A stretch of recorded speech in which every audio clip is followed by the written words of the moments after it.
男子佇球場對工作人員大細聲，甚至還閣動手扇嘴皮。經過了解，是因為當時並未散場啊，工作人員要請伊離開走到靠欄杆的所在，轉去到家己的位。也毋過這名男子毋但無遵守規定，顛倒甲人冤家，對此中職人民表示，這名工作人員已經驗傷並報案提告，這名男子嘛互列黑名單，禁止入去球場看比賽。警方到場後，已將涉案人帶反所調查，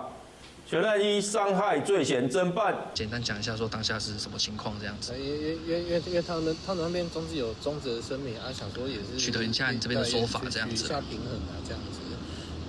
沒有，現在是怎麼樣的狀況？派出所資料披露，面對着記者訪問，無願意加講，伊的身份互網友吹到，是佇咧不動產公司做賣厝的中人，這位也閣是杜比經理，表達最深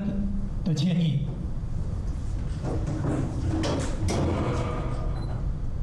業者30號召開記者會，除了3度激光會室內，嘛表示相關醫療費用將會全部負責甲協助後續事宜，積極考勸蔣姓男子出面會室的說明。那蔣先生的部分呢，他也意識到自己的錯誤行為，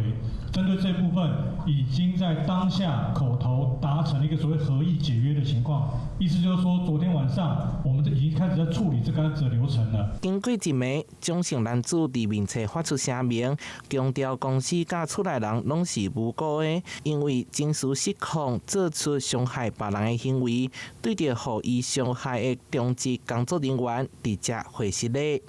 台南新聞社會採訪報道。